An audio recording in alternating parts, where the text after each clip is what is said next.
Welcome to another video. I've actually been wanting to make this video for quite some time now. Just to kind of make a long story short, I actually filmed a video showing these two items I'm about to show you guys, for three items really. And I actually filmed them during a power outage back in 2009 with my old SD camera. And of course the computer I had at that time was having some issues with actually uploading videos to YouTube and some other issues. So I'd actually have to compress the files just in order to post them without the computer freezing up on me. Well, also I had very much more limited hard drive space at that time, so each time I make a video I'd have to delete it. So that video ended up getting lost. I had to just get rid of it. Never was also unable to burn it to an actual DVD. Didn't have DVD burner, but we'll show the oldest thing first. Well, the oldest. Yeah, we'll just show this first. For those of you that don't know, here is an old Nintendo clamshell, and this is what's inside. Surprised it actually came with this clamshell. Here we have the Game Boy manual, an instruction booklet for the Game Boy. This is the original, by the way, if you can't tell. Not really a lot of pictures in this one. Oh goody. We have some actual manuals for some games that I actually own now. That I actually bought back, so this is really cool. But they're actually not mine. Here's the instruction manuals for Batman and Konami's Turtles 2 Back from the Sewers. I think that's the one I own. Let's see here. Yes. Do we have any pictures in here? Yeah, there's actual pictures. That's just really cool about these. Yes, they're black and white, but it's just cool. Let's take a look at the Batman manual. There's some city. Very little pictures here. Just gives you a brief overview of the weapons and whatnot.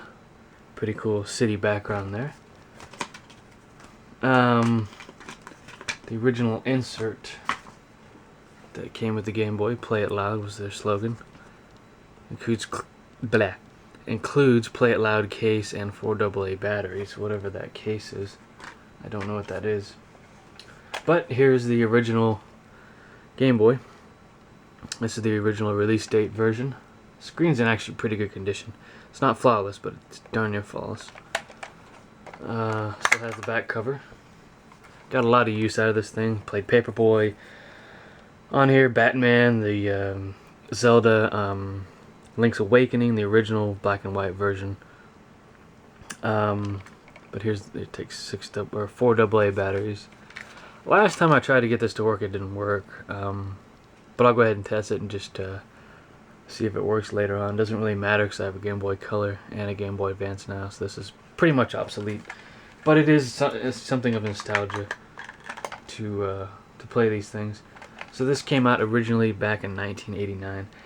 Now that I think about it, we probably got this back in like maybe 89, 91, or between 89 and 1991 is when we probably got it. I don't remember exactly, but yep, it's got the headphone jack at the bottom, A and B buttons, select start, and the D-pad, which is still in very, very good condition. It's not too loose. Well-made system. So yeah, it holds a very special place in my heart. This system does, and the games and everything. So that's that.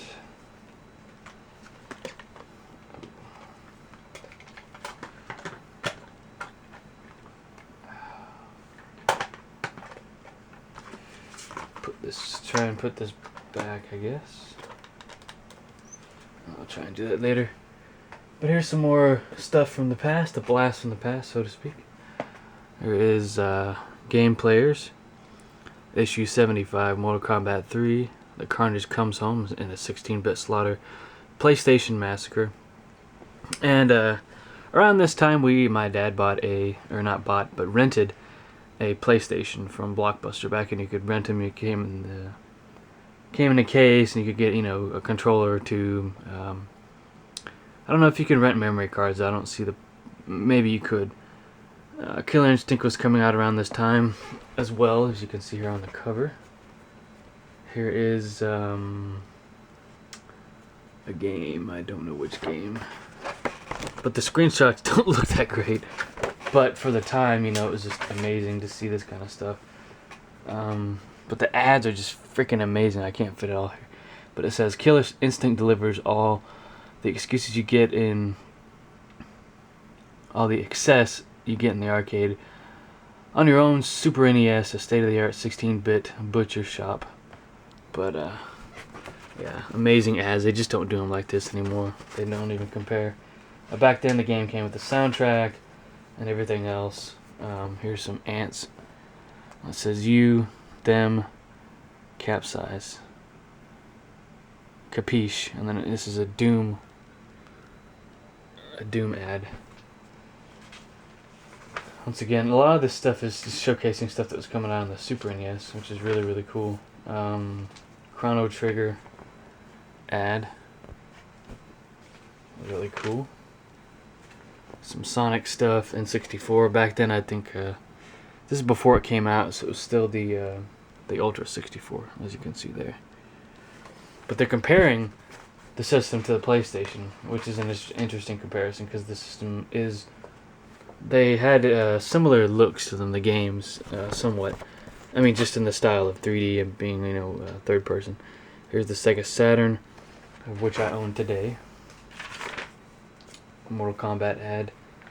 Just really cool stuff, man. I'll have to start just flipping through it now. Wish I had a better way to film these.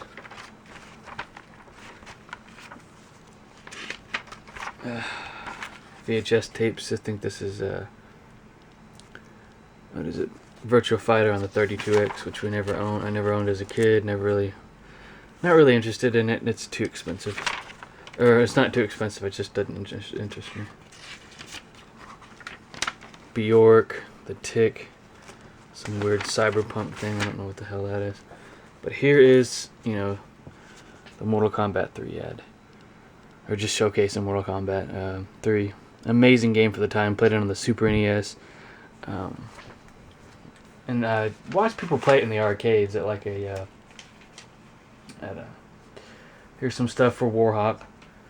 Looks like it was a movie as well. Maybe there's some other scenes in here. But yeah, Destruction Derby. I know my dad looked at this magazine and said, we got to get these games. Wipeout, Vector Man, never played Blackfire. But Wipeout was still incredible to this day. The Destruction Derby and other games like it, Twisted Metal, these games have not really aged all that well in terms of graphics, but they're still fun to play, and that's the awesome part about them. These old PlayStation games is they're just damn fun to play. You got Ridge Racer on the PlayStation. Never played it. Might buy it in the future if I can find it for a good deal. There's some Chrono Trigger. It's amazing how choppy these screenshots are. You think they'd be a little bit clearer for the time, but this is coming out on the PlayStation as well, I guess. And that's a game I do own. A lot of these games I own that I'm talking about. Judge Dredd on the Super Nintendo. Rented that and played it. Tecmo Super Bowl, never played it. I think that's Tecmo Super Bowl 3. I don't own that. About to cut to part 2 here. Here is Primal Rage, a great game. Watch people play it in the arcades. Played it on the Super Nintendo and maybe even PlayStation back in the day. But I may get this for the PlayStation. It's just an amazing game. I wish we would see a reboot of this or a re-release maybe on the PlayStation Network. Because it's a great game and has a lot of great history to it. You can get it on a PlayStation compilation. PlayStation 2 compilation to be exact. But before I cut away here is Yoshi's Island on the Super Nintendo. Played it back in the day at a babysitter's house. Really enjoyed the game, so going to part 2.